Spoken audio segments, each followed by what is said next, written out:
রাখি পূর্ণিমার দিন 19শে আগস্ট আমি একজন ফুটফুটে। এত তাড়াতাড়ি যে আমার ইচ্ছে পূরণ হবে সত্যি কথা বলতে আমি একদমই ভাবিনি।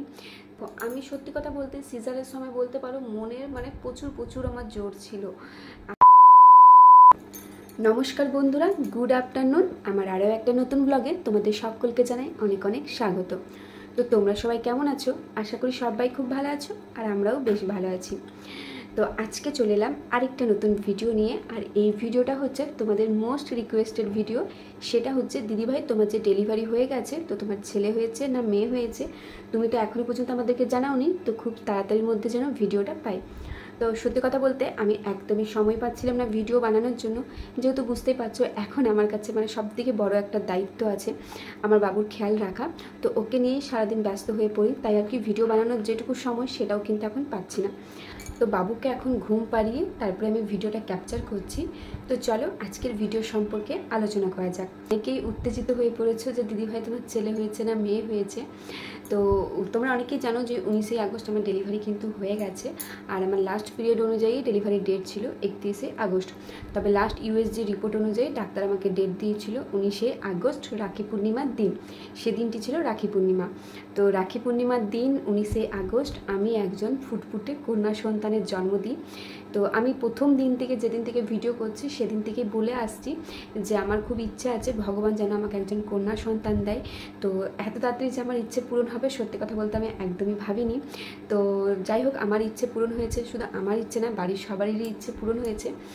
আমাদের ঘরে একজন মা লক্ষ্মী এসেছে, বাড়ির নতুন সদস্য। তো ওকে নিয়ে এখন সবাই খুব ব্যস্ত। আর সবাই ভীষণ খুশি, কারণ মা লক্ষ্মী এসেছে আমাদের বাড়িতে, নতুন সদস্য। বুঝতেই পারছো ফুটফুটে একটা কন্যা সন্তান। তো যাই হোক, তোমরা অনেকেই জানো না যে আমার ছেলে হয়েছে না মেয়ে হয়েছে। তো ফাইনালি আজকের ভিডিওতে তোমাদেরকে জানিয়ে দিলাম যে আমার মেয়ে হয়েছে, আমি একজন কন্যা সন্তানের মা। তো যাই হোক, ভীষণ ভালো কাটছে। প্রথম বুঝতেই পারছো অনেক কিছু অজানা জিনিস আছে যেগুলো এখনও জানি না, বা হয়তো জানতে একটু সময় লাগবে। নতুন মা হয়েছি, বুঝতেই পারছো এখন অনেক কিছু জানার বাকি আছে। তবে ওকে নিয়ে কিন্তু সময়টা পেরিয়ে যাচ্ছে, বুঝতেই পারছি না। তবে ওর একটা কথা কি জানো তো, ও সারা দিনটা ঘুমায় আর সারা রাত জেগে থাকে। এবার ও যখন দুপুরে ঘুমায় তখন আমার ঘুম পায় না, বা ও যখন সকালে ঘুমায় তখনও আমার ঘুম পায় না। আর রাত্রেবেলায় সারা রাত জেগে থাকে। এবার ওর সাথে সাথে আমাকেও জাগতে হয়। আর ওর সাথে রাত জেগে তারপরের দিন সকালে আমার কি হয়, ঘুম থেকে উঠতে দেরি হয়ে যায়, শরীরটাও ভালো লাগে না। কারণ প্রথম তো হয়তো সময়ের সাথে সাথে সব কিছু অভ্যাস হয়ে যাবে, কিন্তু এখন প্রথম তো তাই একটু মানিয়ে নিতে প্রবলেম হচ্ছে। যাই হোক, ভীষণ ভালো কাটছে সময়গুলো। তো আমি চাই প্রত্যেকটা সময় যেন ক্যাপচার করে তোমাদের সাথে শেয়ার করতে পারি। যতটুকু পারবো সেটাই শেয়ার করব। আমি কিন্তু প্রত্যেক দিন একটাই কথা বলছি, কেউ আশা রেখো না যে প্রত্যেক দিন ভিডিও দিতে পারবো বলে। আমি তাও চেষ্টা করছি প্রত্যেক দিন ভিডিও দেওয়ার, যেহেতু এখন ওকে নিয়ে ব্যস্ত থাকি। তো এখনও ঘুমিয়েছে বলে আমি ভিডিওটা বানাচ্ছি। আর তাছাড়া কী হয় জানো তো, ও যখন দুপুরে ঘুমায় আমিও দুপুরে ঘুমিয়ে পড়ি, কারণ ও সারা রাত জেগে থাকে, তাহলে আমাকেও সারা রাত জেগে থাকতে হচ্ছে। তাহলে আমার ঘুমটা মাঝে মাঝে হচ্ছে না। আর ঘুম না হলে এখন শরীরের অবস্থা তো আমার ভালো নেই, এখন শরীরে একান্তই ঘুমটা দরকার। তো যাই হোক, বেশ ভালোই সময় পেরোচ্ছে। ওকে নিয়ে এখন খুবই ব্যস্ত আছি, সবসময় শুধু ওকে নিয়েই থাকছি। ওর খেয়াল রাখা, ওর এক একটা জিনিস লক্ষ্য রাখা, সব কিছুই আর কি। তো তোমরা শুনে নিলে যে আমি একজন কন্যা সন্তানের মা হয়ে গেছি 19শে আগস্ট, রাখি পূর্ণিমার দিন।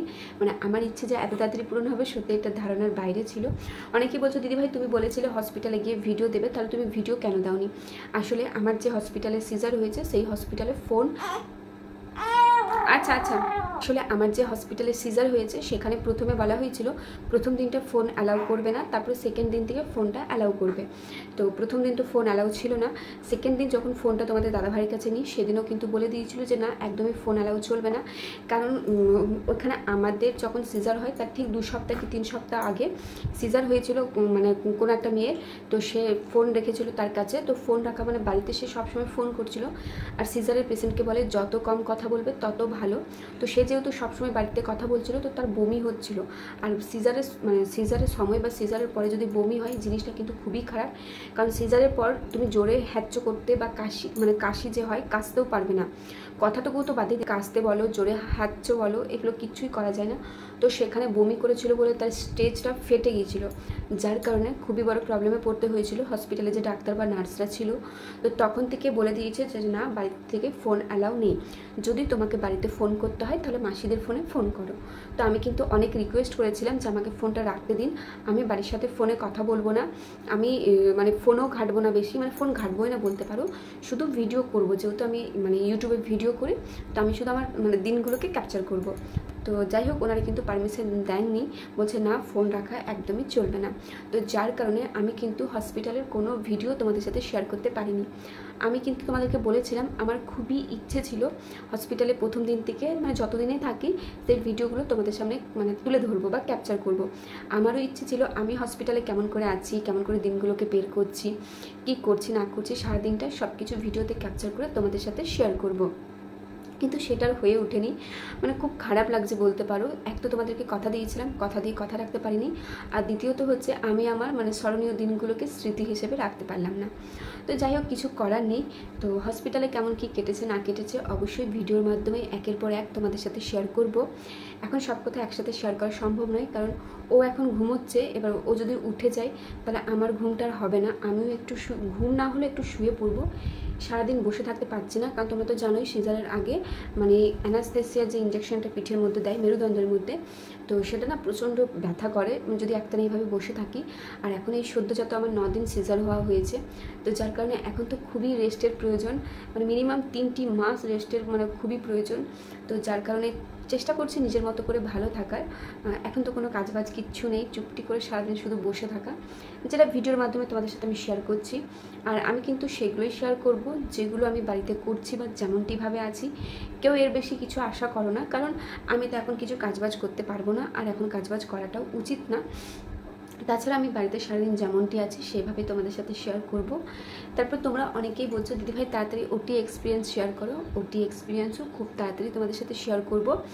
আর তাছাড়া বাকি যা ভিডিও তোমাদের চাই অবশ্যই আমাকে কমেন্ট করো, আমি প্রত্যেকটা ভিডিও তোমাদের সাথে শেয়ার করব। আমার হসপিটালে থাকাকালীন কেমন এক্সপিরিয়েন্স হয়েছে, সেখানে কিভাবে ছিলাম, মানে আমি কতদিন ছিলাম, আমার সাথে কে ছিল, কেমন করে দিনগুলো বের করলাম, সবটাই তোমাদের সাথে শেয়ার করব।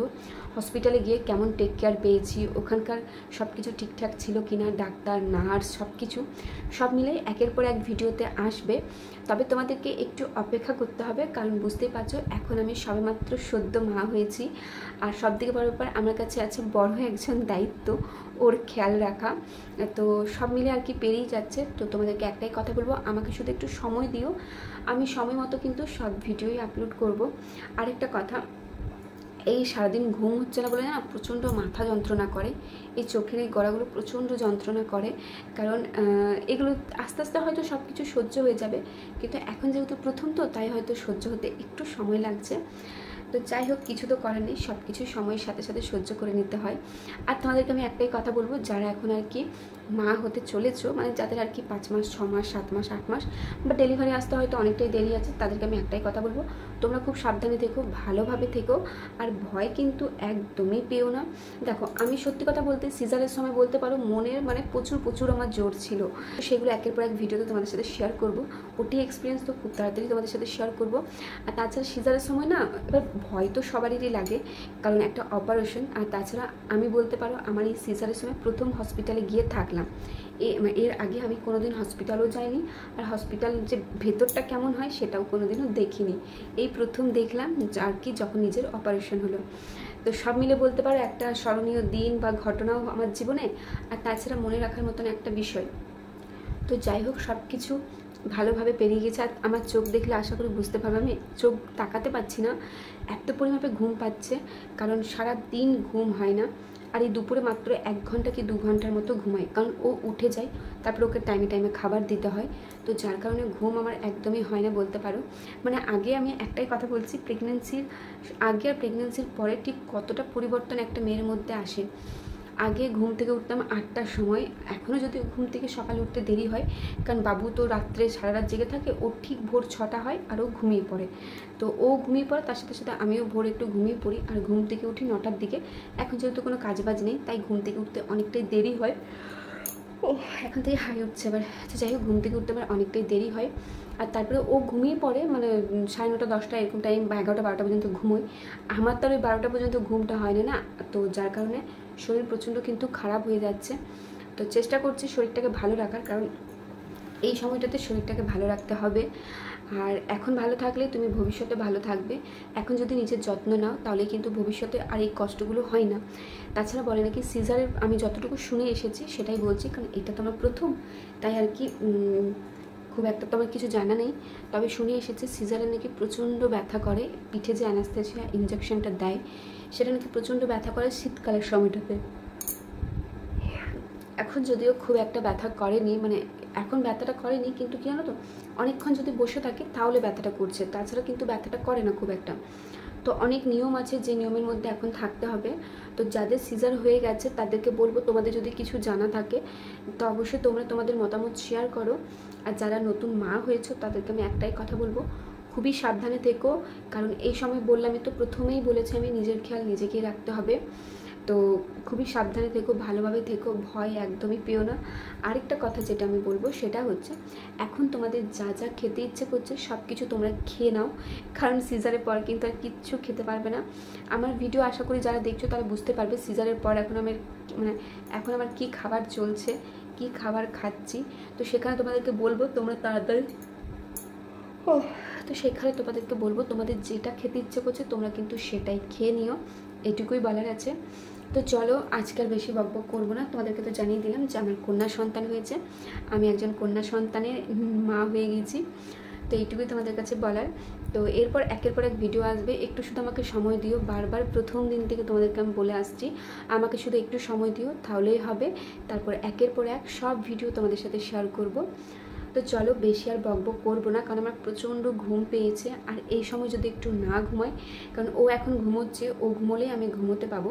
আর তাছাড়া কী হয় জানো তো, ও ঘুমোলেও আমি ঘুমোলেও কী হয়, বারবার উঠে দেখতে হয় ও পটি করছে কিনা, হিসু করছে কিনা, বা খিদে পেয়েছে কিনা, বা ওর কোনো কষ্ট হচ্ছে কিনা, বারবার উঠে দেখতে হয়, যার কারণে ঘুমটা একদমই ভালো হয় না। আমিও একটু ঘুমিয়ে পড়ি, কারণ আমার চোখগুলো পুরো ঘুমের টেনে আসছে বলতে পারো। আর আমি কথা বলছি বলে ও না বারবার চমকে উঠছে। তো আর কথা বলবো না, চলো আজকের ভিডিওটা এত দূরে রাখলাম। যদি ভালো লেগে থাকে অবশ্যই like comment share and subscribe করে আমার পাশে থেকো। আমি তোমাদেরকে একান্তই বলবো, প্রেগনেন্সি চলাকালীন যেমন তোমরা আমার পাশে ছিলে প্রত্যেকটি ভিডিও দেখতে, কমেন্ট করতে, প্রেগনেন্সি পরেও মানে ডেলিভারির পরেও কিন্তু তোমরা আমার পাশে থেকো, সাথে থেকো। আমি আমার মতো করে ভিডিও আপলোড করব। ফেস রিভিল খুব তাড়াতাড়ি করব বাবুর, তবে এখন না, যতদিন না 1টি মাস পেরোয় ওর ফেস রিভিল করতে পারবো না। তো চলো আজকের ভিডিওটা এত দূরে রাখলাম, পাশে থেকো, সাথে থেকো। আর চ্যানেলে নতুন ভিউয়ার্স হয়ে থাকলে অবশ্যই চ্যানেলটিকে সাবস্ক্রাইব করে আমার পাশে থেকো। তো আজকের মতো টাটা, দেখা হচ্ছে খুব শীঘ্রই অন্য কোনো নতুন ব্লগে।